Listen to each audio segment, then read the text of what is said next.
আমরা সবাই নামাজি হয়ে যাই, এক ওয়াক্ত নামাজ ছাড়েন না, এক ওয়াক্ত নামাজ কাজা করবেন না, এক ওয়াক্ত নামাজ কাজা করবেন না। বাবা লাগেন, ভাই লাগেন, স্টেজে আসেন, পায়ে ধরতে বলেন, তাও ধরতে রাজি আছে। নামাজ ছাড়েন না, দুনিয়ার সব কিছুর সাথে আপোষ করেন, নামাজের সাথে আপোষ করেন না, এক ওয়াক্ত নামাজ ছাড়েন না। বিশ্বাস করেন, নামাজ যদি আপনি ছেড়ে দেন, আল্লাহ আপনি নামাজ ছেড়ে দিলে আর কবে আপনি আল্লাহরে রাজি করবেন বলেন? আমি আপনাদের সামনে 15টা উপকারিতা বলবো নামাজের। কয়টা? একটু মন দিয়ে শুনেন। 1 নাম্বার, আবু দাউদ শরীফের 4986 নাম্বার হাদিস। নবীজির এক সাহাবা, উনি বলেন, ইনতালাকতু আনা ওয়া আবি ইলা সিহরিন লানা মিনাল আনসার। আমি আর আমার বাবা আনসারী শ্বশুর বাড়িতে গেলাম। নাউদুহু, আমার আনসারী শ্বশুর, ওই শ্বশুরকে আমি দেখতে গেলাম, অসুস্থ শ্বশুরকে সুস্থতা করার জন্য গেলাম, সেবা শুশ্রূষা করার জন্য গেলাম। যাওয়ার পর তার সামনে আমরা বসা। হাদরাতিস সালাহ, নামাজের সময় যখন হয়ে যায়, আমরা সুস্থ মানুষ অসুস্থ মানুষের সামনে বলা, এক একজন এক এক কথা বলতেছি আমরা। নামাজের সময় যখন হয়ে যায়, আমার শ্বশুর পরিবারের কাউকে ডাক দিয়ে বললেন, ইতুনি বিল ওযু, ওযুর পানি আনো। অসুস্থ ব্যক্তি, উনি বলতেছে ওযুর পানি আনো। লিউসাল্লিয়া ফাস্তারিহা, ওযুর পানি আনো, ওযু করে আমি নামাজ আদায় করে প্রশান্তি অর্জন করতে চাই। কে বলতেছে? সুস্থরা না অসুস্থ ব্যক্তি? তো উনি বলেন, ফানকারনা যালিকা আলাই। আমরা তাকে বললাম, আরে আপনি এই মুহূর্তে নামাজ তো একটু বিলম্বে পড়লেও সমস্যা নেই, আপনি তো অসুস্থ। সাহাবা জবাব দিলেন, নামাজের সময় আর বিলম্ব করতে পারি না। সাহাবা বললেন, আমি আল্লাহ নবীকে বলতে শুনলাম, আল্লাহ নবী হযরতে বেলালকে বলছে, বেলাল কুম, তুমি দাঁড়াও, ফাকিম, আযান দাও, ইকামত দাও, ফারিহনা বিসসালাহ। আযান ইকামতের মাধ্যমে নামাজ দাঁড়ানোর ব্যবস্থা করো, নামাজের মাধ্যমে আমাদেরকে প্রশান্ত হওয়ার ব্যবস্থা করে দাও। নবীজি বললেন, নামাজের মাধ্যমে আমাদেরকে শান্তির ব্যবস্থা করো। বেলাল তুমি আযান দাও, আর আযান দিলে নামাজ পড়ো, নামাজের মাধ্যমে শান্তির ব্যবস্থা করো। এখন আমি আপনাদেরকে বলি, আমার নবী বলছেন নামাজে শান্তি, আমি আপনি মানুষরা বলছি অন্য কোথাও শান্তি। মানুষের কথা মানবো না আমাদের নবীজির কথা মানবো? তাহলে নামাজের মাধ্যমে আমরা শান্তি অর্জন করার চেষ্টা করবো। আল্লাহ তৌফিক দান করেন। আল্লাহ আমাদের সকলকে নিয়মিত নামাজ পড়ার তৌফিক দান করেন। পানি দিও। তাহলে যে ব্যক্তি নামাজ আদায় করবে, ওই ব্যক্তির জন্য নামাজ জাহান্নাম থেকে মুক্তির সনদ হয়ে যাবে। আল্লাহ আমাদের সকলকে নামাজ পড়ার তৌফিক দান করেন। 3 নাম্বার, নামাজের উপকারিতা। এই কথাটা ভালোভাবে শোনেন। হাদিসের কিতাবের নাম সহিহুল জামে, হাদিস নাম্বার 2573 নাম্বার হাদিস।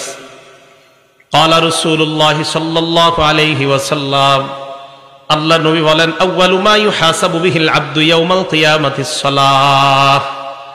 কিয়ামতের ময়দানে সর্বপ্রথম আপনার ইবাদতের মধ্যে নামাজের হিসাব হবে। আল্লাহ নবী বলেন, ফাইন সালাহাত, নামাজ যদি আপনার সঠিক হয়, সালাহা সাইরু আমালি, অন্যান্য আমলগুলা সঠিক। আবার বলছি, ওয়া ইন ফাসাদাত, নামাজ যদি আপনার অশুদ্ধ হয়ে যায়, ফাসাদাত সাইরু আমালিহি, আপনার অন্যান্য আমল সব অশুদ্ধ বলে বিবেচিত হবে। কিয়ামতের ময়দানে আপনার সর্বপ্রথম হিসাব হবে নামাজের। ইবাদতের ক্ষেত্রে আপনার নামাজ যদি শুদ্ধ হয়, অন্যান্যগুলা একটু ভুল টুল থাকলেও আল্লাহ শুদ্ধ করে দিবেন। কিন্তু আপনার যদি নামাজই অশুদ্ধ হয়ে যায় কিয়ামতের মাঠে, না বান্দা নামাজ পড়তো না, দাবি করতো আমি নবীরে মহব্বত করি, 300 বার দুরূদ পড়ে ডেলি, কয়বার? দুরূদ শরীফ পড়া ভালো না খারাপ? ভালো, কিন্তু নামাজ পড়ে না। উনি বলে যে আমি, আমার ভিতরে নবীর প্রেম আছে, কিন্তু নামাজ পড়ে না। তো এই লোক কিয়ামতের ময়দানে সর্বপ্রথম নামাজের হিসাব হবে। নামাজ যদি শুদ্ধ হয়, তার সব শুদ্ধ। আল্লাহ আমাদেরকে প্রতিনিয়ত 5 ওয়াক্ত নামাজ পড়ার তৌফিক দান করেন। নামাজ পড়বে নিয়মিত 5 ওয়াক্ত, আল্লাহ নিজ জিম্মায় তাকে জান্নাতে প্রবেশ করাবেন।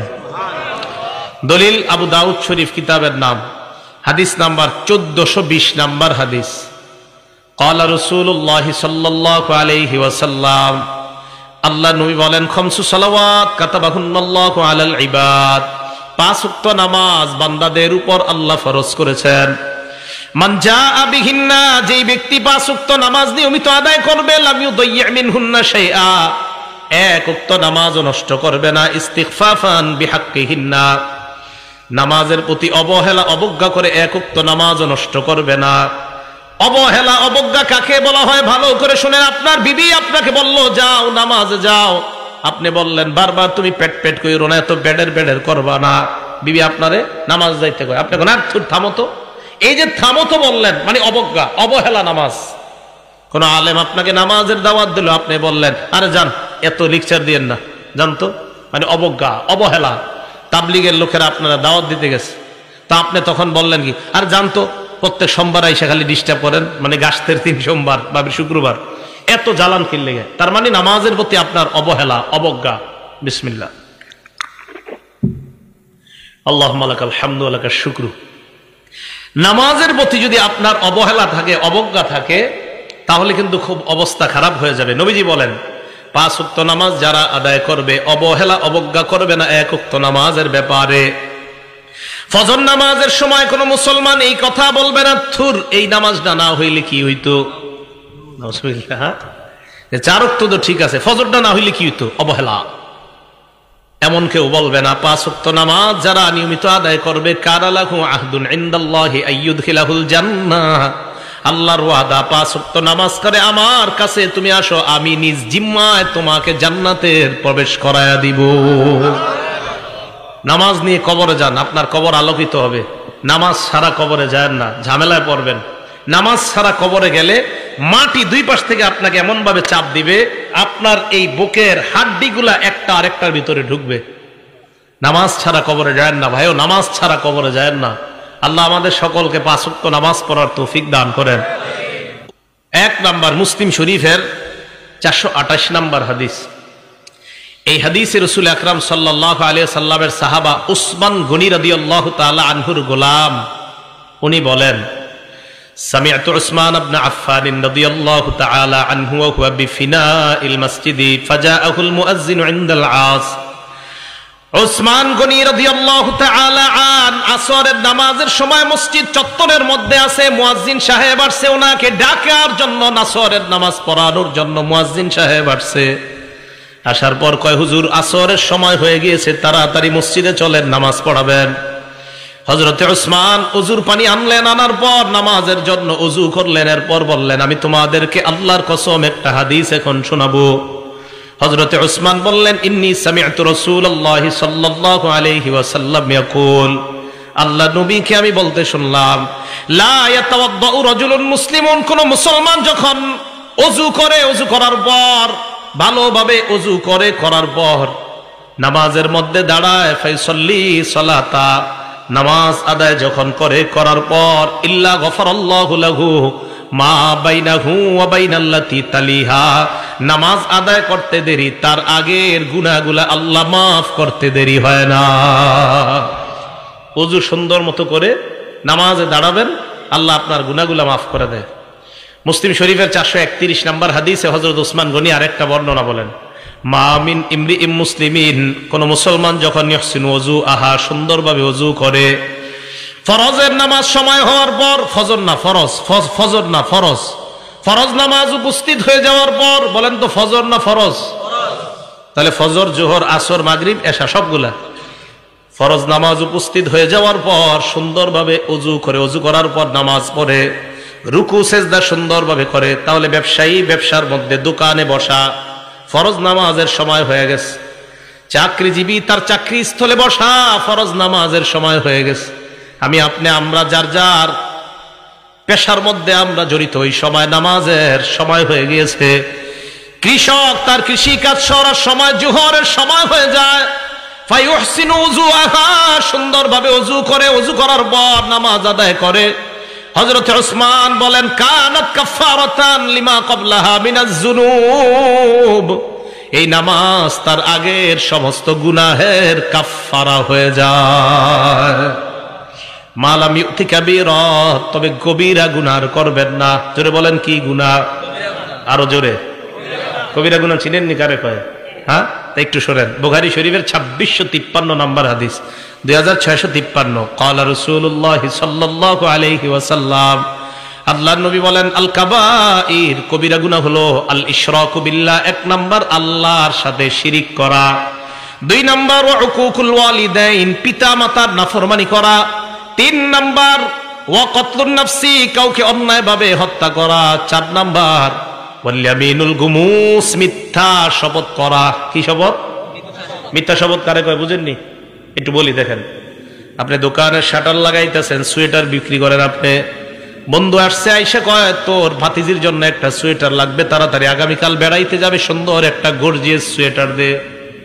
তো বাস খুলছে, খোলার পরে সুন্দর একটা সোয়েটার দিচ্ছে। সোয়েটার দেওয়ার পর কয় কত? অন্যদের থেকে কি 900, তুই 850 দে। তো দেওয়ার সময় কয় আর কইস না দোস্ত, মানুষ যা করে ঠিক মতো দামটাও দেয় না, কিনা দামটাও দেয় না। তোরে কইতেছে আল্লাহর কসম, এটা 800 টাকা দেখি না, তোর থেকে 50 টাকা লাভ করছে। সদরঘাটে খুঁজে দেখা যায় এটার দাম 300। কত? যদি হয় আর কি এরকম। এই যে মিথ্যা শপথ করলেন, আল্লাহর কাছে দাঁড়ানোর জন্য তৈরি হয়ে যান। বুখারী হাদিস নাম্বার 893। আল্লাহর সামনে আপনি দাঁড়াইতে হবে। আপনি মিথ্যা কথা বললে আপনার পণ্য আপনি বিক্রি করলেন, কি এরকম হয় কিনা? না হইলে তো নাই, হয় কিনা? হইলে তো এটা গুনাহ। যদি না হয় মাশাআল্লাহ, আপনারা সব আল্লাহর ওলি। কিন্তু যদি এটা না হয়, বরং মিথ্যা কথা বইলা শপথ করে আপনি যদি পণ্য বিক্রি করেন, তা আল্লাহর সামনে দাঁড়ানোর জন্য প্রস্তুত হয়ে যান যে তুমি তোমার ইনকামটা কিভাবে করছো আমার একটু বলো। বিসমিল্লাহ। 4 নাম্বার মিথ্যা শপথ করা। 5 নাম্বার শাহাদাতুজ জুর, মিথ্যা সাক্ষী দেওয়া। মিথ্যা সাক্ষী এমন একটা সাক্ষী যেই সাক্ষীর মাধ্যমে অপরাধী হয়ে যায়, অপরাধী নিরপরাধ হয়ে যায়। 5টা কবিরা গুনার কথা আমরা জানলাম। এবার আপনাদের সামনে আমি 10টা এমন গুনাহের কথা বলবো। এর মধ্যে 7টা হলো গুনাহ, পরের 3টা, মোট 10টা। শেষের 3টা হলো এমন যে 3টা যদি না করেন গুনাহ। কিতাবের নাম মুসনাদ আহমদ, হাদিস নাম্বার 22075 নাম্বার হাদিসের বর্ণনা। মুআজ ইবনে জাবাল রাদিয়াল্লাহু তাআলা আনহুর বর্ণনা। তিনি বলেন, আওসানি রাসূলুল্লাহ বিআশারি কালিমাত, আল্লাহ নবী আমাকে 10টা উপদেশ দিয়েছে। গণবেন, বলেন নবীজি কয়টা উপদেশ দিয়েছে? আমারে আপনারে সবাইরে কয়টা উপদেশ? 1 নাম্বার লা তুশরিক বিল্লাহি শাইআ ওয়া ইন কুতিলতা ওয়া হুররিকতা, আল্লাহর সাথে শিরিক করবা না, যদিও তোমাকে হত্যা করা হয়, যদিও তোমাকে জ্বালিয়ে দেওয়া হয়। বলেন, হত্যা করা হয়, জ্বালিয়ে দেওয়া হয়, আল্লাহর সাথে কি করা যাবে না? আল্লাহর সাথে শিরিক চিনেননি কারে কয়? গরু জবাই করছেন, জবাই করার সময় বললেন আব্দুল কাদের জিলানীর নামে জবাই করলাম, এটা কি শিরিক? গরু জবাই করার সময় বললেন মুহাম্মাদুর রাসূলুল্লাহ সাল্লাল্লাহু আলাইহি ওয়াসাল্লামের নামে জবাই করলাম, শিরিক। কি বলেন তো? শিরিক। যেই শিরিক করে তার উপরে আল্লাহ পাক রব্বুল আলামিন অভিশাপ দেয়। মুসলিম শরীফ হাদিস নাম্বার 5018 নাম্বার হাদিস। এই হাদিসে রাসূল আকরাম সাল্লাল্লাহু আলাইহি সাল্লাম বলেন, লানাল্লাহু মান লাআনা ওয়ালিদা, ওই ব্যক্তিকে আল্লাহ অভিশাপ দেয় যে ব্যক্তি তার মা বাবারে অভিশাপ দেয়। কোন সন্তান যদি তার বাবাকে বলে আপনার মতো বাবা না হইলে আমার অনেক ভালো হইতো, এই ছেলের আল্লাহ অভিশাপ দেয়। কোন ছেলে যদি তার মাকে বলে তুমি আমার মা না হইয়া অন্য কেউ মা হইলে ভালো হইতো, এই সন্তানকে আল্লাহ অভিশাপ দেয়। আসেনি এমন সন্তান? 2 নাম্বার লাআনাল্লাহু মান যাবাহা লিগাইরিল্লাহ, ওই ব্যক্তিকে আল্লাহ অভিশাপ দেয় যে ব্যক্তি পশু আল্লাহ ছাড়া অন্যের নামে জবাই করে। হুজুর 7 নামে কোরবানি দেন, আজকে থেকে বাংলার কোয়েন না। হুজুর 7 নামে কোরবানি দেন, এটা আর বলবেন না। হুজুর 3 নামে কোরবানি দেন, আর বলবেন না। বলেন আমার সাথে, 7 জনের পক্ষ থেকে। সবাই বলেন, 7 জনের পক্ষ থেকে, 3 জনের পক্ষ থেকে, 4 জনের পক্ষ থেকে, আল্লাহর নামে। তাহলে 7 নামে না 7 জনের পক্ষ থেকে? নামে কার? এই ভুলগুলা কোরবানির সময় আর করেন না। একজনে ছুরি নিয়ে দাঁড়ায় দেখো, হুজুর 7 নামে, আর বললেন না এটা। হুজুর 7 জনের পক্ষ থেকে, আল্লাহর নামে। মনে থাকবে তো? তো যেই ব্যক্তি আল্লাহ ছাড়া অন্য কারো নামে জবাই করে তার উপরে আল্লাহ অভিশাপ দেয়। 3 নাম্বার ওয়ালাআনাল্লাহু মান গায়্যারা মানারাল আরদি, দেখেন তো এই অপরাধটা আপনাদের মাঝে আছে কিনা। যেই ব্যক্তি জমিন, অন্যের জমিন নিজের কবজায় নিয়ে নেয়, নিয়ে নেওয়ার পর বলে ক্রয় সূত্রে এই জমির মালিক আরিফ বিন হাবিব। আছে? অন্যের জমিন সামান্য, এই সামান্য একটু জমিন যদি আপনার আয়াত্তে নিয়ে বাস লিখে দিয়েছেন ক্রয় সূত্রে এই জমির মালিক হাজী মোহাম্মদ অমক, তার উপর আল্লাহ অভিশাপ দিতে থাকে। আল্লাহ 24 ঘন্টা তার উপর অভিশাপ চলতে থাকে। সে হজ করছে 50 বার, কয়বার? এই হজ করা অবস্থায় অভিশাপ চলতেছে, আরেকজনের জমি মেরে হজ করতেছে। এগুলো 3 নাম্বার। 4 নাম্বার লাআনাল্লাহু মান আওয়া মুহদিসা, যে ব্যক্তি কোন বেদআতিকে আশ্রয় দেয় ওই ব্যক্তিকে আল্লাহ অভিশাপ দেয়। আপনাদের এলাকায় সালাগাই দিয়ে এক ব্যক্তি ঘুরতেছে, হঠাৎ আপনারা মনে করলেন লোকটা সালাগাই দিয়ে কেন হাঁটতেছে, মনে হয় ভিতরে কিছু আছে। চিন্তা ভাবনা কইরা তারা আপনারা পীর বানায়া দিয়ে এলাকার মধ্যে খানকা খুইলা দিলেন। আল্লাহ নবী কয় তোমার উপর আল্লাহ 24 ঘন্টা অভিশাপ দেয়, কারণ তুমি কেন বাটপারকে জায়গা দিলা। তাহলে শিরিক করা যাবে না। আবার আসেন আগের জায়গায় নবীর 10 উপদেশ মনে আসেনি, ওখান থেকে এই হাদিসে আসলাম। 1 নাম্বার, আল্লাহর সাথে শিরিক করবা না, যদিও তোমাকে হত্যা করা হয়, যদিও তোমাকে জ্বালিয়ে দেওয়া হয়। 2 নাম্বার, ওয়ালা তা'আক্কান্না ওয়ালিদাইক ওয়া ইন আমারাকা আন তাখরুজা মিন মালিকা ওয়া আহলিকা। তোমার মা বাবা যদি তোমাকে সম্পদ থেকে আলাদা করে দেয়, তোমাকে যদি ত্যায্য করে দেয়, মা বাবার নাফরমানি করবা না। ঘর থেকে বের করে দিছে, সম্পদ থেকে বের করে দিছে, তুই পাবি না সম্পদ, এরপরেও মা বাবার সাথে নাফরমানি করা যাবে না। এখন মা বাবা বের করবে কি, ছেলে মা বাবারে বের করে দেয়। 2 নাম্বার, তোমার মা বাবা যদি তোমাকে সম্পদ থেকে বের করে দেয়, ত্যায্য করে দেয়, তাও তুমি তোমার মা বাবার কি করবা না, নাফরমানি করবা না। 3 নাম্বার, এই 3 নাম্বারটা শুনেন, ওয়ালা তাতরুকান্না সালাতান মাকতুবাতান মুতাআম্মিদা। বলেন ইচ্ছাকৃতভাবে, বলেন 1 ওয়াক্ত ফরজ নামাজ ছেড়ে দিবা না। নবীজি বলেন ইচ্ছাকৃতভাবে 1 ওয়াক্ত ফরজ নামাজ ছেড়ে দিবা না। ফাইন্না মান তারাকা সালাতান মাকতুবাতান মুতাআম্মিদান, কেউ যদি 1 ওয়াক্ত ফরজ নামাজ ইচ্ছাকৃতভাবে ছেড়ে দেয়, ফাকাদ বারিআত মিনহু জিম্মাতুল্লাহ, আল্লাহর জিম্মা তার থেকে উঠে যায়, ওই বান্দার দায়িত্ব আর আল্লাহ নেয় না। যা তোর যা মন চায় কর। 1 ওয়াক্ত ফরজ নামাজ যদি কেউ, সবাই মন দিয়ে শোনেন, 1 ওয়াক্ত ফরজ নামাজ যদি কেউ ইচ্ছাকৃতভাবে ছেড়ে দেয়, তার থেকে আল্লাহ জিম্মা উঠায় নেয়, তোমার যা মন চায় করো, আমি তোমার দায়িত্ব নিচ্ছি না। ভাই কথাটা খুব খুব খুব কঠিন কথা, বালিশে মাথা লাগায় চিন্তা করেন। 1 ওয়াক্ত নামাজ ইচ্ছাকৃতভাবে ছেড়ে দিলে আল্লাহ কষ্ট পায় আপনার উপর, আল্লাহ রাগান্বিত হয়। যা তোর যা মন চায় কর। তুমি দুনিয়ার সব পারলা, আর আমার জন্য নামাজটা পড়ার সময় তোমার যত অজুহাত, আমার কাপড় ঠিক নাই, আমার এই কাজ আছে, সেই কাজ আছে। মুসলমান দুনিয়ার সব করতে পারে, নামাজের সময় হাজারো অজুহাত দাঁড় করায়। তো নবীজি বলছেন 1 ওয়াক্ত নামাজ যদি কেউ ইচ্ছাকৃতভাবে ছেড়ে দেয়, তার থেকে আল্লাহর যে একটা দায়িত্ব আছে এই বান্দার জন্য উঠে যায়। তো যা মন চায় কর। তাহলে 3 নাম্বার, ওয়াদা করা যায় 1 ওয়াক্ত নামাজ ইচ্ছাকৃতভাবে স্বেচ্ছায় সজ্ঞানে আর ছাড়বো না ইনশাআল্লাহ। আল্লাহ কবুল করেন। 4 নাম্বার, আল্লাহ নবী বলেন ওয়ালা তাশরাবান্না খামরা, মদ পান করবা না, গাঁজা খাইবা না, চিপায় চুপায় ইয়াবা টানবা না। কি টানবা না? ইয়াবা, গাঁজা। চিপা চুপায় বৈশা গাঁজা টানা যাবে না, ইয়াবা টানা যাবে না, মদ পান করা যাবে না। ফাইন্নাহু রাসু কুল্লি ফাহিশা, মাদক সমস্ত অশ্লীলতার দরজা খুলে দেয়। 5 নাম্বার, ইয়াকা ওয়াল মাসিয়া, গুনাহ থেকে বাঁচো, নাফরমানি থেকে বাঁচো। ফাইন্না বিল মাসিয়াতি হাল্লা সাখাতুল্লাহ, নাফরমানির মাধ্যমে আল্লাহর গজব দুনিয়াতে নেমে আসে। নাফরমানির কারণে আল্লাহর গজব দুনিয়াতে আসে। আমাদের বাংলাদেশের লোকেরা কি কয় জানেন? আল্লাহ আপনি করোনা না, আরো বেশি কিছু দেন, এরপরে আমরা নাফরমানি ছাড়বো না। আরো ভয়ঙ্কর কিছু দেন, আপনি যা মন চায় দেন, নাফরমানি ছাড়বো না। এর প্রমাণ এই গজবের পরেও আমাদের দেশে কিভাবে কোন দেশের নর্তুকি আইনা নাচানো হয়, যে আরো বড় গজব দেন, আপনি আরো বড় গজব দেন, সমস্যা নাই, আল্লাহ সমস্যা নেই। আর গজব যে আরো বড় আসবে, এটা আবু দাউদ শরীফের 4019 নম্বর হাদিসে নবী বলে দিছে, গজব আরো আসবে, অপেক্ষা করেন। হ্যাঁ বলছি, নবীজি বলছেন, আবু দাউদের 4019 নম্বর হাদিস, ইবনে মাজা, আবু দাউদ না, ইবনে মাজার 4019 নম্বর হাদিসে নবী বলছে গজব আরো আসবে আমাদের দেশে, অপেক্ষা করতে হবে আমাদের। কি নবীজি বলছে, কোন দেশের মধ্যে যখন মানুষ ঘোষণা দিয়ে অশ্লীলতা করে, কি দিয়ে? ঘোষণা দিয়ে, প্রকাশ্যে ঘোষণা দিয়ে যখন অশ্লীলতা করবে কোন দেশের মানুষ, ওই দেশে ওয়াল আউজাউল্লাতী লাম তাকুন মাযাত ফি আসলাফিহিমুল্লাযীনা মাযাউ, এমন এমন গজব আসবে যেই গজবের নাম অতীতের মানুষ কখনো শুনে নাই। করোনার নাম মানুষ শুনে নাই, ওমিক্রনের নাম মানুষ শুনে নাই, সিডর আইলা নাইলার নাম মানুষ শুনে নাই।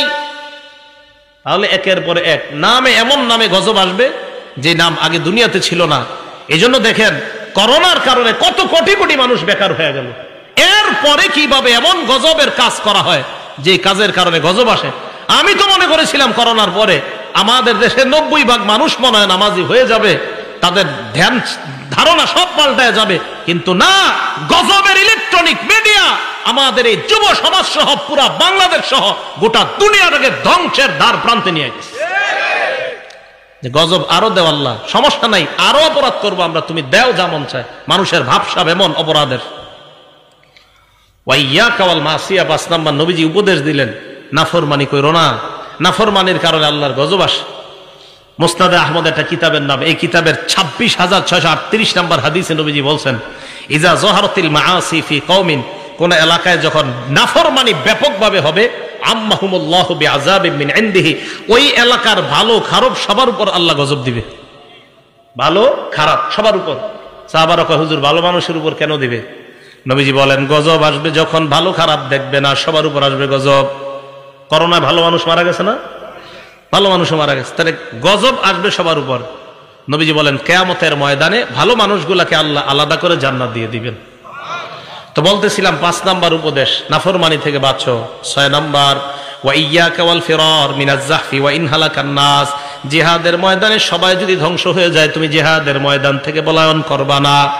7 নাম্বার, ইযা আসাবান নাস মাউতুন, কোন এলাকার মধ্যে যদি মহামারী লেগে যায়, ওয়া আনতা ফীহিম ফাসবুত, ওই এলাকার মধ্যে যদি তুমি থাকো, ওই এলাকা থেকে পালাবা না, ওই এলাকার মধ্যে তুমি অবস্থান করো। কোন এলাকায় মহামারী লাগছে, ওই এলাকা থেকে তুমি পালাও না, সেখানেই থাকো। বিসমিল্লাহ। বিশ্ব স্বাস্থ্য সংস্থা ঘোষণা দিল, সারা পৃথিবীতে লকডাউন দিল, আর বলল কি, যে যেখানে আছে সেখান থেকে যেন বের না হয়। এটা বিশ্ব স্বাস্থ্য সংস্থার ঘোষণা কিছুদিন আগে। আমাদের নবী 1500 বছর আগে বলে দিছে এই ঘোষণা। তার মানে মুসলমানদের পক্ষ থেকে আমরা দাবি জানাই, ও অমুসলমান সম্প্রদায় যারা আছেন, পুরা পৃথিবীতে এই ঘোষণা আপনারাও মেনে নেন। আমাদের নবী মানুষদের মধ্যে সবচেয়ে শ্রেষ্ঠ গবেষক ছিলেন। না হয় কিভাবে বলে দিলেন, যেই দেশে মহামারী লাগবে সেখানেই থাকো, সেখান থেকে বের হয়েও না। বিশ্ব স্বাস্থ্য সংস্থা এখন কইছে, আমাদের নবী 1500 বছর আগে কইছে। 10 নাম্বার, ওয়া আখিফুম ফিল্লাহি আযজা ওয়া জাল, তোমার পরিবারকে তুমি সব সময় আল্লাহর ব্যাপারে ভয় দেখাও। পরিবার যেন গুনাহ দিকে ধাবিত না হয়, তাদেরকে বলো মরণের পর 2টা ঠিকানা, একটা হলো জান্নাত আর একটা হলো জাহান্নাম। আমি আবার বলি একবারে, আপনারা দেখেন একটু মনে রাখতে পারেন কিনা। 1 নাম্বার, আল্লাহর সাথে শিরিক করা যাবে না। 2 নাম্বার, মা বাবার সাথে নাফরমানি করা যাবে না। 3 নাম্বার, ফরজ নামাজ ইচ্ছাকৃতভাবে ছেড়ে দেওয়া যাবে না। 4 নাম্বার, মাদক পান করা যাবে না। 5 নাম্বার, আল্লাহর নাফরমানি করা যাবে না। 6 নাম্বার, জিহাদ যদি কখনো ফরজ হয়ে যায়, জিহাদের ময়দান থেকে পলায়ন করা যাবে না। 7 নাম্বার, মহামারী কবলিত এলাকায় থাকলে ওই এলাকা থেকে পলায়ন করা যাবে না। 8 নাম্বার, সাধ্য অনুযায়ী পরিবারের উপর খরচ করা। 9 নাম্বার, পরিবারের উপর থেকে শাসনের লাঠি না উঠানো। 10 নাম্বার, পরিবারকে আল্লাহর ব্যাপারে ভয় দেখানো। পারলে ঘরে টানায় রাখবেন, এগুলা কাজে লাগবে। আমাদের নবীজির উপদেশ তো খুব কাজে লাগবে। দেখবেন খুব কাজে লাগবে যে আমাদের নবীর উপদেশ এগুলা। তখন আপনার ভিতরে একটা শ্রদ্ধা কাজ করে। আমি আরিফ বিন হাবিবের উপদেশ না, এগুলো নবীজির উপদেশ। এগুলো রাসূল আকরাম সাল্লাল্লাহু আলাইহি সাল্লাম আমাদেরকে বলছেন। বলেন দামি কথাগুলো না? আল্লাহ আমাদেরকে আমল করার তৌফিক দান করেন। বলেন তো কোত্থেকে আসছে এই জায়গায়? মুসলিম শরীফে 431 নাম্বার হাদিস, যে হাদিসে হযরত উসমান বলছে, নামাজ পড়লে সব মাফ, কবিরা গুনাহ করা যাবে না। এইখান থেকে এই কবিরা গুনাহগুলো জানলাম আমরা। মুসলিম শরীফে 440 নাম্বার হাদিস, এই হাদিসে রাসূল আকরাম সাল্লাল্লাহু আলাইহি সাল্লাম বলেন, as-salawatul khams, 5 ওয়াক্ত নামাজ। ফজর পড়ছেন, জোহর পড়ছেন, আসর পড়ছেন, মাগরিব পড়ছেন, এশা। দেখেন নামাজ ফাঁকা, নামাজ ফাঁকা। মাঝখানে আপনার কিছু ভুলভ্রান্তি হয়ে গেছে, পরের নামাজটা পড়ার কারণে আগের গুনাহগুলা মাফ। বুঝে আসছে না সবার? এবার আল্লাহ নবী বলেন, ওয়াল জুমআতু ইলাল জুমআ, এক জুমা থেকে আরেক জুমা, মাঝখানে তুমি সালাত আদায় করছো, সব করছো, এরপরেও কিছু গুনাহ তোমার রয়ে গেছে, এখনো মাফ হয় নাই। 5 ওয়াক্ত নামাজও পড়ছেন, সব করছেন। এরপরে আল্লাহ কয়, ঠিক আছে তো এখনো তোর সুযোগ, জুমার নামাজটা আদায় করলেন, আগের ওই নামাজও পড়ছেন, সব করছেন, এরপরেও কিছু গুনাহ এখনো আটকায় আছে। আল্লাহ নবী বলেন, জুমা পড়লা, আগের গুনাহগুলা মাফ। করতে করতে আপনার বছর শেষ হয়ে গেছে, রমাদান ইলা রমাদান, এক রমজান থেকে আরেক রমজান এসে গেছে। মাঝখানে আপনি নামাজ ছাড়েন নাই, জুমাও ছাড়েন নাই, সব আপনি করছেন, এরপরে আপনার কিছু অপরাধ এখনো জুইলাস। নামাজ পড়ছেন, অপরাধ তো অনেক মাফ হয়েছে, জুমা পড়ছেন, মাফ হয়েছে, কিন্তু এখনো কিছু আছে। আল্লাহ নবী কয়, রমজান মাস পাইলা, সুন্দরভাবে রমজান আদায় করো, আগের 1 বছরের সব মাফ। মুকাফফিরাতুন মা বাইনাহুন্না, আগের যা আছে সব মাফ। রমজানটা সুন্দরভাবে কাটানোর তৌফিক দান করেন। মুসলিম শরীফের 1409 নম্বর হাদিস। এই হাদিসে রাসূল আকরাম সাল্লাল্লাহু আলাইহি সাল্লাম বলেন, মাসালুস সালাওয়াতিল খামসি কামাসালি নাহরিন জারিন গামরিন আলা বাবি আহাদিকুম ইয়াগতাসিলু ফীহি কুল্লা ইয়াউমিন খামসা মাররাত। তোমাদের কারো বাড়ির দরজার সামনে একটা পুকুর আছে, প্রবাহিত পুকুর, প্রবাহমান একটা নদী আছে। এই নদীর মধ্যে তুমি 5 বার গোসল করলা অথবা ওযু করলা।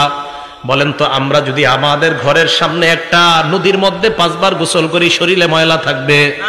নবী বলেন 5 ওয়াক্ত সালাত তুমি আদায় করে নাও, তোমার জিন্দেগীর গুনাহগুলা ওই ময়লার মতো আল্লাহ ধুয়ে মুছে সাফ করে দেয়। এরপর আপনি ওইটা ফজরের নামাজ জামাতে আদায় করলেন, বলেন ইনশাআল্লাহ। আগামীকাল যদি আপনারা সবাই ফজরের নামাজটা জামাতে আদায় করেন, নবী বলেন ফাকাদ নামাজ সাল্লাল লাইলা কুল্লাহ, সারা রাত নামাজের সওয়াব পেয়ে যাবেন। মুসলিম শরীফের হাদিস, 1377 নম্বর হাদিস। তাহলে নামাজ যদি আমরা পড়ি, এশা পড়ে যদি ঘুমাই আর উঠে যদি ফজর করি, বলেন ঘুমও ইবাদতে গণ্য করে নিবেন কে? আল্লাহ। কি বলবো তো ইনশাআল্লাহ? তাহলে 7 নাম্বার, নামাজ পড়লে গুনাহ মাফ করে দেয় আল্লাহ। 8 নাম্বার, নামাজ পড়লে আমার আপনার মর্যাদা আল্লাহ বাড়ায় দেয়। মুসলিম শরীফের 480 নম্বর হাদিস। নবীজির গোলাম সাওবান রাদিয়াল্লাহু তাআলা আনহুর কাছে এক ব্যক্তি আসছে। আসার পর প্রশ্ন করলেন, আমাকে এমন একটা আমলের ব্যাপারে বলো যে আমলটা করলে আমাকে আল্লাহ জান্নাত দিবেন। 3 বার এই প্রশ্ন করছে। 3 বার এই প্রশ্ন করার পর নবীজির গোলাম বললেন, সালতু আন যালিকান নবী সাল্লাল্লাহু আলাইহি ওয়াসাল্লাম, আমি আল্লাহ নবীকে এই প্রশ্নটা করেছিলাম, মর্যাদা কিভাবে বাড়ে। নবীজি জবাব দিলেন, আলাইকা বিকাসরাতিস সুজুদ, তুমি বেশি বেশি সিজদা দিবা। নামাজ যত পড়বা তত তোমার সিজদা হবে। ফাইন্নাকা লা তাসজুদু লিল্লাহি সাজদা, আপনি যখন একটা সিজদা দেন, ইল্লা রাফাকাল্লাহু বিহা দারাজা, এই এক সিজদায় আপনার মর্যাদা বেড়ে যায়। আবার সিজদা দিলেন আপনার গুনাহ মাফ হয়ে যায়। এক সিজদা দিলে মর্যাদাও বাড়ে, গুনাহ মাফ হয়। আরেক সিজদা দিবেন, আবার মর্যাদা বাড়ে, আবার গুনাহ মাফ হয়। এবার আপনাদের কাছে আমি জানতে চাই, নবীর কাছাকাছি জান্নাতে কারা থাকতে চান? আসলে থাকতে চান? হাত নামান। এটা হলো 9 নম্বর উপকারিতা। নামাজ পড়লে নবীর কাছে থাকতে পারবেন। দলিল মুসলিম শরীফের 481 নম্বর হাদিস। নবীজির সাহাবা নাম মনে রাখবেন, রবিআ ইবনে কাব। বলেন কি নাম? রবিআ ইবনে কাব বলেন, কুনতু আবিতু মা রাসূলিল্লাহি সাল্লাল্লাহু আলাইহি ওয়াসাল্লাম, আল্লাহ নবীর সাথে আমি রাত্রি যাপন করলাম। রাতের বেলা আল্লাহ নবীর ওযুর পানি আমি এনে দিলাম, আর নবীর প্রয়োজনীয় জিনিসগুলো আমি এনে দিলাম। নবীকে আমি ওযুর পানি দেওয়ার পর আল্লাহ নবী আমাকে বললেন, সাল, এই মি আমার কাছে কিছু চাও। সাহাবা বলেন, নবীজি আমারে বললেন আমার কাছে কিছু চাও, যা চাইবা তাই দিমু, চাও। সুবহানাল্লাহ। আচ্ছা আমি আর আপনি হইলে কি চাইতাম বলেন তো? আপনাদের কথা কি, আমি হইলে মনে করতাম যে একটা বাড়ি টাড়ির ব্যবস্থা করে দেন, এরকমই। দেখেন আমাদের নবীজি সাহাবা কত বুদ্ধিমান। উনি বললেন, ইয়া রাসূলুল্লাহ ইন্নী আসআলুকা মুরাফাকাতাকা ফিল জান্নাহ, আমি জান্নাতে আপনার সাথে থাকতে চাই। সুবহানাল্লাহ। এই তুমি কি কও? কয় যে এটাই চাই। নবীজি কয় আওয়া গায়রা যালিকা, এছাড়া আর কিছু চাও না? কয় না, এটাই চাই, আমি জান্নাতে আপনার সাথে থাকতে চাই।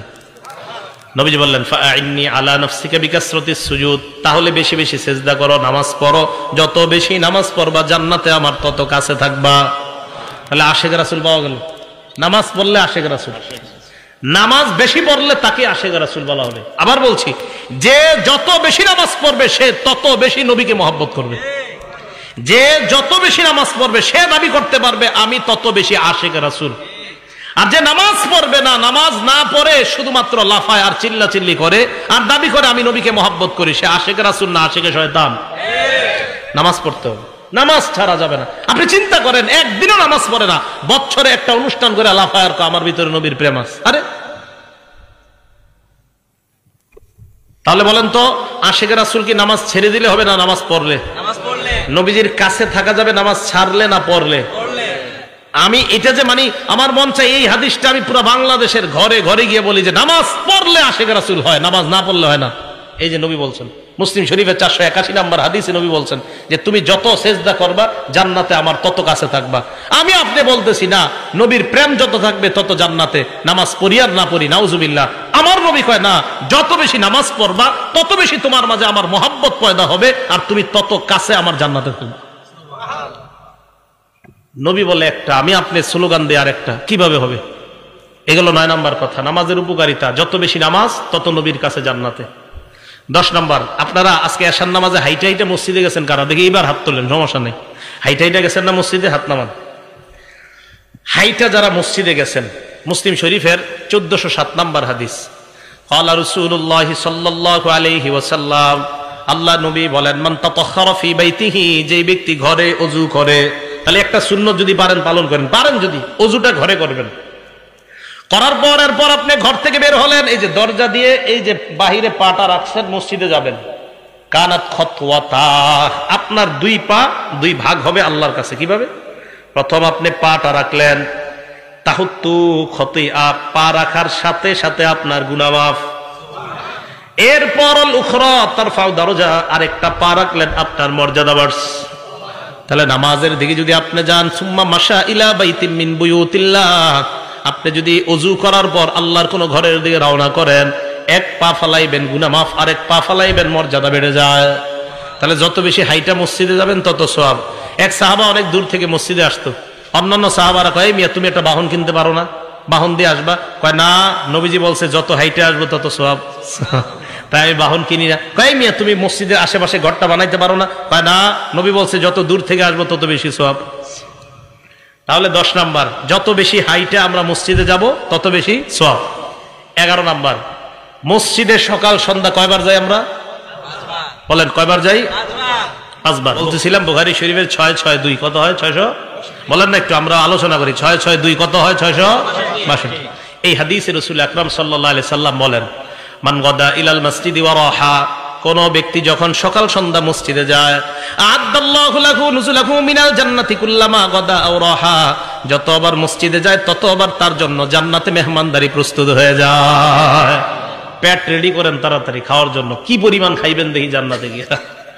যতবার মসজিদে যাবেন ততবার মেহমানদারি। তাহলে আমরা যতবার মসজিদে যাচ্ছি চিন্তা করেন কি পরিমাণ খানা আল্লাহ আমাদের জন্য রেডি করে রাখছে। এগুলো 11 নম্বর ফজিলত নামাজের, যে যতবার নামাজে যাবেন ততবার জান্নাতে মেহমানদারি। 12 নম্বর ফজিলত, আচ্ছা নামাজ পড়ার পর আপনারা অনেকে বসে থাকেন না মসজিদে, সুবহানাল্লাহ, আলহামদুলিল্লাহ, লা ইলাহা ইল্লাল্লাহ, আল্লাহু আকবার, বসে বসে তাসবিহ পড়েন। আপনি তাসবিহ পড়েন না, কিচ্ছু করেন না, এমনি বসে রয়েছেন নামাজ পড়ে, আল্লাহ বসে রয়েছেন মসজিদের এক কোনায়, ওযু অবস্থায় বসে রয়েছেন, বসে বসে ঘুমাইতেছেন, ওযু অবস্থায় বসে বসে ঘুমাইতেছেন, বসে রয়েছেন, কোনো কাজ করতেছেন না। নবীজি সাল্লাল্লাহু আলাইহি সাল্লাম বলেন, বুখারী শরীফের 2119 নম্বর হাদিস, 2119, 2119, ঠিক না? 2119, 2119। এই হাদিসে রাসূল আকরাম সাল্লাল্লাহু আলাইহি সাল্লাম বলেন, আল মালাইকাতু তুসাল্লি আলা আহাদিকুম মা দামা ফি মুসাল্লাহু আল্লাযী ইউসাল্লি ফীহি, নামাজ পড়ার পর মুসল্লি যেই জায়গায় বসে আছে, বসে থাকার পর ওই মুসল্লি যতক্ষণ মসজিদ থেকে বের না হয়, ফেরেশতারা তার জন্য আল্লাহর কাছে 2টা দোয়া করতেই থাকে। 1 নাম্বার, ফেরেশতারা বলে, আল্লাহুম্মা সাল্লি আলাইহি, মাবুদ তুমি এই বান্দার উপর শান্তি নাজিল করো। মাবুদ গো, বেচারা পেরেশানি হয়ে মসজিদে বসে আছে, আল্লাহ আমরা ফেরেশতারা বলতেছি তারে তুমি শান্তি দিয়ে দাও। ভাই কিভাবে বুঝাবো আপনাদেরকে? আপনি পেরেশান হয়ে মসজিদে গিয়ে বসে রয়েছেন, ফেরেশতারা আল্লাহ রেখে, আল্লাহ তারে শান্তি দাও, সুবহানাল্লাহ। 2 নাম্বার, আল্লাহুম্মা আরহামহু, আল্লাহ তুমি তাকে তোমার রহমতের চাদর দ্বারা ঢেকে নাও। দোয়া 2টা সুন্দর না? তাহলে অস্থির কাজ করতেছে, পেরেশানিতে আছেন, মসজিদে নামাজ পড়ে একটু বসে থাকেন, আর মনে মনে ভাববেন যে হুজুরে বুখারী শরীফের দলিল দিয়ে বলছে আমি মসজিদে যতক্ষণ বসে থাকবো আমার পেরেশানি দূর হওয়ার জন্য ফেরেশতারা দোয়া করবে। এগুলো 12 নম্বর উপকার। 13 নম্বর, মসজিদে যায় দেখছেন আপনাদের এলাকায় জোহর কয়টায়? 1:30 না 101টায়? আচ্ছা 101টা ধরে নিই আমরা। মসজিদে গেছেন, আপনি যাওয়ার পরে সুন্নত পড়ে দেখতেছেন 20 মিনিট বাকি আছে, বসে রয়েছেন, কোনো কাজ নাই। এই যে আপনি বসে রয়েছেন, আরো 20 মিনিট বসে থাকবেন, আপনি এমনি বসে রয়েছেন, অটোমেটিক গাছের পাতার মতো আপনার গুনাহ জোরে পড়তেছে।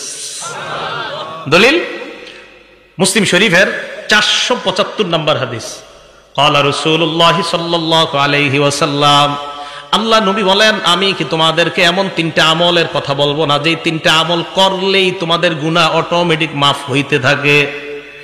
1 নাম্বার, ইসবাগুল ওযুই আলাল মাকারিহ, তুমি অপছন্দ মানে কষ্ট হইতেছে ওযু করতে, কষ্ট, এরপরেও তুমি ওযু করতে কষ্ট হইতেছে, এরপরে ওযু করা, ওযু করতে কষ্ট হয়, মনে করেন এই জায়গায় একটু সমস্যা আছে, তো আপনি আস্তে ধীরে ওযু করতেছেন, কষ্ট। 1 নাম্বার কষ্ট হইল ওযু করা। 2 নাম্বার, কাসরাতুল খুতা ইলাল মাসাজিদ, হাইটা বেশি বেশি মসজিদে যাওয়া। 3 নাম্বার, ইন্তিজারুস সালাতি বাদাস সালাহ, নামাজের অপেক্ষায় বসে থাকা। এই 3টা আমল তোমরা করতেছো, গাছের পাতার মতো গুনাহ জড়ে পড়ে যায়। এই জায়গায় গাছের পাতা শব্দটা নাই, এখানে আসছে গুনাহ ঝরে পড়ে।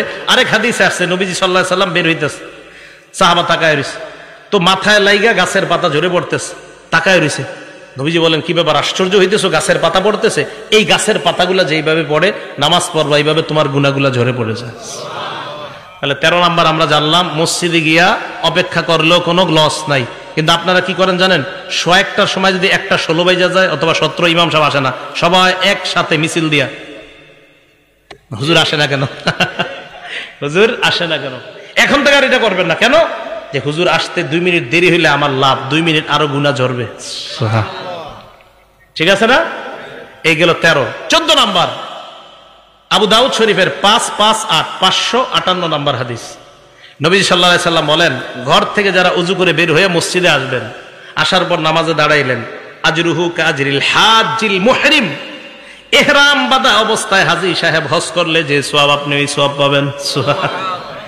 নামাজে গেলে আপনি দেখেন কত পরিমাণ সওয়াব, হজের সওয়াব, নামাজে গেলে গুনাহ মাফের সওয়াব, নামাজে গেলে মর্যাদা বাড়ার সওয়াব, নামাজে গেলে নবীর কাছে জান্নাতে থাকার ফজিলত। আর কিছু না। মানুষ বুঝে না, মানুষ দুনিয়ার সব করে নামাজ ছাড়া। বিশ্বাস করেন আমাদের সব সুন্দর নামাজ ছাড়া। আমরা যারা নামাজ পড়িও নামাজটা সুন্দর হয় না আমাদের। আমি আপনাদেরকে বলছি বুখারী শরীফের 757 নাম্বার হাদিস দিয়া, নামাজটা যেন খুব ধীরস্থিরতার সাথে সুন্দরভাবে হয়। হবে না ইনশাআল্লাহ? অনেক সময় হয়ে গেল। 15 নাম্বার উপকারিতা, এটা কিতাব আছে আল জামিউস সগীর বা সহিহুল জামে 445 নাম্বার হাদিস। এই হাদিস আসছে, দেখেন কি মজার হাদিস। আপনারা যারা মসজিদে নামাজ পড়তে যান, যাওয়ার পর এরপরে বাসায় ফিরে আসার আগ পর্যন্ত, কানাফিস সালাতি হাত্তা ইয়ারজিআ, বাসায় ফিরে আসার আগ পর্যন্ত ওই ব্যক্তি নামাজে থাকলে যে সওয়াব, বাসায় যাওয়ার আগ পর্যন্ত অন্য গুনাহ করেন না, এদিক সেদিক টিভিতে দাঁড়ায়েন না, নামাজে গেছেন আবার বাসায় চলে গেছেন, আল্লাহ আপনাকে বাসায় যাওয়ার আগ পর্যন্ত সওয়াব দিতেই থাকে। দেখেন তাবলীগ ওয়ালা সাথী ভাইরা দাওয়াত দিতে গেলেই বলে, কয় লুঙ্গির একটু সমস্যা আছে, আপনি যান পরে আসতেছে। 7 দিন দাওয়াত দেয়, তাও একই কথা বলে, পরে আসতেছে। সব কিছু তার রেডি আছে। একটু ভাবেন তো, আপনার যদি গিয়ে বলতো 1 প্যাকেট বিরিয়ানি দেওয়া হবে, কেউ হাসবেন না। আপনাকে নামাজের কথা না বললে আপনি বলেন একটু পরে আসতেছে। আপনি একটু সত্যি করে বলেন যে আপনাকে একটা বিরিয়ানির কথা যদি বলতো, কাচ্চি দেওয়া হবে 1 প্লেট, ঠিক আপনি চলে আসতেন। তাহলে আপনি 1 প্যাকেট কাচ্চির কাছে আপনার নিজে আনতে পারেন। তো আল্লাহ বলতেছে একটু নামাজে আসো, তখন আপনি কত অজুহাত দাঁড় করান, ভাই একটু দোকানে থাকতে হবে, হুজুর এই সমস্যা আছে, সেই সমস্যা। আজকে থেকে একটা নিয়ত করে ফেলেন, পৃথিবীর সব জায়গায় অজুহাত দাঁড় করালেও নামাজের ক্ষেত্রে কোনো অজুহাত দাঁড় করাবো না। ঠিক আছে না ইনশাআল্লাহ? এখন কথা হলো, আজকে তো ওয়াজ করে চলে গেলাম, আপনাদের মাঝে এগুলো থাকবে কিভাবে? মসজিদে নিজেদের মধ্যে নামাজের আলোচনা বেশি করবেন। নিজেদের মাঝে যখন নামাজের আলোচনা বেশি হবে, চা দোকানের সামনে নামাজের আলোচনা বেশি হবে, ক্ষেতের পাশে 2 জন দাঁড়ায় গল্প করতেছেন, যখন নামাজের আলোচনা বেশি হবে, দেখবেন যেই জিনিস আপনার মাঝে কম আমলের ক্ষেত্রে ওইটার আলোচনা বাড়াইয়া দিবেন, আমল শুরু হয়ে যাবে ইনশাআল্লাহ। তো দেখবেন যদি যে আমার মাঝে মনে হয় নামাজের গুরুত্ব একটু কম, তখন নামাজের আলোচনা বেশি আরেকজনের সাথে করবেন। আসেন মুরব্বী, একটু নামাজের ব্যাপারে আপনি আমারে কিছু শিখান, আমি আপনারে কিছু শিখাই। তো দেখবেন নতুন করে নামাজের প্রতি আবার জজবা তৈরি হইতেছে।